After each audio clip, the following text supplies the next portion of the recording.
ಪಕ್ಕಾ road style masala Puri ಮನೆಯಲ್ಲೇ ಹೇಗೆ ಮಾಡೋದು ಅಂತ ಇವತ್ತಿನ ವಿಡಿಯೋದಲ್ಲಿ ತೋರಿಸ್ಕೊಡ್ತಾ ಇದ್ದೀನಿ. ನೀವು ಪಾರ್ಟಿಗಳನ್ನ ಮಾಡ್ತೀರಾ ಅಂದರೆ ಬರ್ಡೇ ಪಾರ್ಟಿ ಇಂಥ ಸುಮಾರು ಪಾರ್ಟಿಗಳಿದೆ. ಇವಕ್ಕೆ ಹೊರಗಡೆ ತರೋ ಬದಲು ಮನೆಯಲ್ಲೇ ಆರಾಮವಾಗಿ ಮಾಡ್ಕೊಳ್ಬಹುದು. ಸುಮಾರು ಟಿಪ್ಸ್ ಇದೆ, ವಿಡಿಯೋ ಫುಲ್ ನೋಡಿ. ನನ್ನ ವ್ಯೂವರ್ ಪೂಜಾ ಅನ್ನೋರು ಈ ರೆಸಿಪಿನ ಕೇಳಿದ್ರು, ಅವರಿಗೋಸ್ಕರ ಈ ವಿಡಿಯೋ ಪೂರ್ತಿ ನೋಡಿ. ಇಷ್ಟ ಆದರೆ ಸಬ್ಸ್ಕ್ರೈಬ್ ಮಾಡಿ. ಇವಾಗ ಒಂದು ಕುಕ್ಕರ್ನ ಇಟ್ಕೊಂಡು ಅದಕ್ಕೆ ಇದು ಒಣ ಬಟಾಣಿ ನಾನು ರಾತ್ರಿನೇ ನೆನೆಸಿ ಬೆಳಗ್ಗೆ ಮಾಡ್ತಾ ಇರೋದು. 2 ಆಲೂಗಡ್ಡೆನ ಸಿಪ್ಪೆನ ತೆಗೆದ್ಬಿಟ್ಟು ಹಾಕೊಳ್ತಾ ಇದ್ದೀನಿ.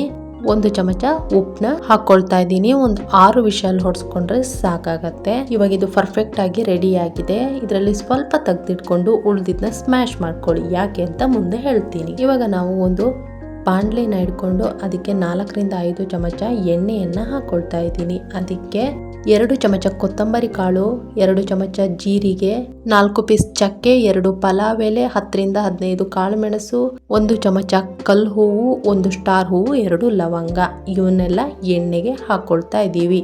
ಎಣ್ಣೆನ ತುಂಬ ಕಡಿಮೆ ಹಾಕೊಳ್ಬೇಡಿ. ಇದು ಎಣ್ಣೆಯಲ್ಲಿ ಚೆನ್ನಾಗಿ ಬೇಯಬೇಕು. ಒಂದು 50% ಎಣ್ಣೆಯಲ್ಲಿ ಚೆನ್ನಾಗಿ ಬೇಯಬೇಕು. 50% ಬೆಂದ್ಮೇಲೆ 3 ಪೀಸ್ ಶುಂಠಿ, 1 ಗೆಡ್ಡೆ ಫುಲ್ ಬೆಳ್ಳುಳ್ಳಿಯನ್ನು ಹಾಕೊಳ್ತಾ ಇದ್ದೀನಿ. 4 ರಿಂದ 5 ಹಸಿಮೆಣಸು, ನಿಮ್ಮ ಖಾರಕ್ಕೆ ತಕ್ಕಂಗೆ ನೀವು ಹಾಕ್ಕೊಳ್ಬಹುದು. ಚೆನ್ನಾಗಿ ಫ್ರೈ ಮಾಡ್ಕೊಳ್ಳಿ. ಇದು ನೀಟಾಗಿ ಫ್ರೈ ಆದಮೇಲೆ ನಾವು 1 ಮೀಡಿಯಂ ಸೈಜ್ ಟೊಮೆಟೊನ ಹಾಕ್ಕೊಳ್ತಾ ಇದ್ದೀನಿ. ಹಾಗೆ 1 ಮೀಡಿಯಂ ಸೈಜ್ ಈರುಳ್ಳಿಯನ್ನು ಹಾಕ್ಕೊಂಡು ಚೆನ್ನಾಗಿ ಫ್ರೈ ಮಾಡ್ಕೊಳ್ಳಿ.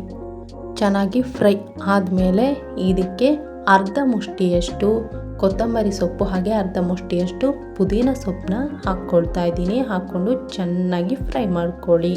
ಇಲ್ಲೇ ಚೆನ್ನಾಗಿ ಕೊತ್ತಂಬರಿ ಸೊಪ್ಪು, ಪುದೀನ ಸೊಪ್ಪು ಎಲ್ಲದರ ವಾಸನೆ ಹೋಗಬೇಕು. ನಾವು ಆಮೇಲೆ ಕುದಿಸ್ಬೇಕಾದ್ರೆ ಈಸಿ ಆಗುತ್ತೆ, ಅದಕ್ಕೋಸ್ಕರ.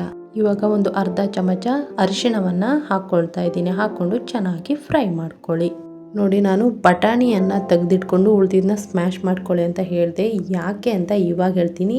ಇದನ್ನ ಮಸಾಲ ಮಾಡ್ಕೋಬೇಕಾದ್ರೆ ನಾವು ಇದನ್ನ ಹಾಕ್ಕೊಂಡ್ರೆ ಬೈಂಡಿಂಗ್ ಆಗಿ ತುಂಬ ಚೆನ್ನಾಗಾಗತ್ತೆ. ಆ ಥಿಕ್ನೆಸ್ ಪರ್ಫೆಕ್ಟ್ ಆಗಿ ಬರುತ್ತೆ. ಅದಕ್ಕೋಸ್ಕರ ಇವಾಗ ನಾವು ಒಂದು ಬಾಣಲಿಗೆ 3 ರಿಂದ 4 ಚಮಚ ಎಣ್ಣೆಯನ್ನು ಹಾಕ್ಕೊಳ್ತಾ ಇದ್ದೀನಿ.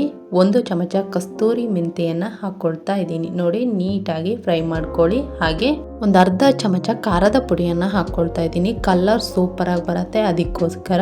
ಇವಾಗ ಫ್ರೈ ಮಾಡ್ಕೊಳ್ಳಿ. ನೋಡಿ, ಇದು ಫ್ರೈ ಆಗಿದೆ. ಇವಾಗ ನಾವು ಆಗ್ಲೇ ಮಿಕ್ಸಿ ಮಾಡ್ಕೊಂಡಂತಹ ಮಸಾಲೆಯನ್ನು ಹಾಕ್ಕೊಳ್ತಾ ಇದ್ದೀನಿ. ಹಾಕೊಂಡು ಇದು ಚೆನ್ನಾಗಿ ಕುದಿಬೇಕು. ಮೇಯ್ನ್ ಆಗಿ ನಾವು ತಪ್ಪು ಮಾಡೋದೇ ಇಲ್ಲಿ. ಚೆನ್ನಾಗಿ ಕುದಿಲಿಲ್ಲ ಅಂದರೆ ಹಸಿ ವಾಸನೆ ಬಂದು ಮಸಾಲ ಪುರಿ ಟೇಸ್ಟೇ ಹೋಗುತ್ತೆ. ನೋಡಿ, ಸ್ಮ್ಯಾಶ್ ಮಾಡ್ಕೊಂಡಂತಹ ಆಲೂಗಡ್ಡೆ ಹಾಗೆ ಬಟಾಣಿಯನ್ನು ಹಾಕ್ಕೊಳ್ತಾ ಇದ್ದೀನಿ. ನೋಡಿ, ಈ ರೀತಿ ಚೆನ್ನಾಗಿ ಕುದಿಬೇಕು. ಸುತ್ತ ಇರುವಂಥ ನೊರೆ ಇದೆಯಲ್ಲ, ಅದು ಪರ್ಫೆಕ್ಟಾಗಿ ಕುದ್ದು ಎಲ್ಲ ತಿಳಿ ಆಗಬೇಕು. ಅಲ್ಲಿವರೆಗೂ ಕುದಿಸ್ಬೇಕು. ನೀವಿಲ್ಲಿ ಉಪ್ಪನ್ನ ಜಾಸ್ತಿ ಹಾಕ್ಕೊಳ್ಬೇಡಿ, ನೋಡಿಕೊಂಡು ಹಾಕ್ಕೊಳ್ಳಿ.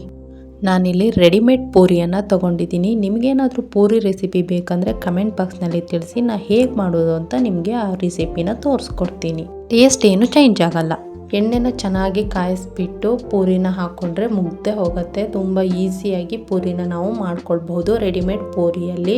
ನೋಡಿ, ರೆಡಿ ಆಗೇ ಹೋಯ್ತು. ಮೆತ್ತಗಿರ್ಬೇಕಾದ್ರೆ ತೆಗಿಬೇಡಿ, ಸ್ವಲ್ಪ ಡ್ರೈ ಆದಮೇಲೆ ತೆಗೀರಿ. ನಾವಿವಾಗ ಸರ್ವ್ ಮಾಡ್ಕೊಳ್ಳೋಣ. ನಾ ಹೇಳೋ ಈ ಅಳತೆಯಲ್ಲಿ ಮಾಡಿಕೊಂಡ್ರೆ ನೀವು ಒಂದು 5-6 ಪ್ಲೇಟ್ನ ಆರಾಮಾಗಿ ಮಾಡ್ಕೊಂಡು ತಿನ್ನಬಹುದು. ಮಲೆನಾಡು ಭಾಗದ ರೋಡ್ ಸೈಡಲ್ಲಿ ನಮಗೆ ಇದ್ದೇ ಪಾನಿಪುರಿನೇ ಸಿಗೋದು. ಇದೇ ಟೇಸ್ಟ್ ಇರುತ್ತೆ. ನೋಡಿ, ಪೂರಿನ ಚೆನ್ನಾಗಿ ಓಡ್ಕೊಂಡು ಸಣ್ಣಕ್ಕೆ ಹೆಚ್ಕೊಂಡಂಥ ಈರುಳ್ಳಿ, ಟೊಮೆಟೊನ ಹಾಕ್ಕೊಂಡು ಹಾಗೆ ಬೇಯಿಸ್ಕೊಂಡಂಥ ಬಟಾಣಿನ ಹಾಕ್ಕೊಂಡು ನಾವು ಮಾಡ್ಕೊಂಡಿದ್ದಂಥ ಮಸಾಲಾನ ಮೇಲೆ ಹಾಕ್ಕೊಂಡು ಅದಕ್ಕೆ ಶೇವ್ ಹಾಕ್ಕೊಂಡು ತಿಂತಾ ಇದ್ರೆ ರೋಡ್ ಸೈಡಲ್ಲಿ ಹೇಗಿರುತ್ತೋ ಅದೇ ಟೇಸ್ಟ್ ಬರುತ್ತೆ. ಬೇಕಿದ್ರೆ ಟ್ರೈ ಮಾಡಿ. 100% ನೀವು ಬಂದು ಕಮೆಂಟ್ ಬಾಕ್ಸ್ನಲ್ಲಿ ತಿಳಿಸ್ತೀರಾ.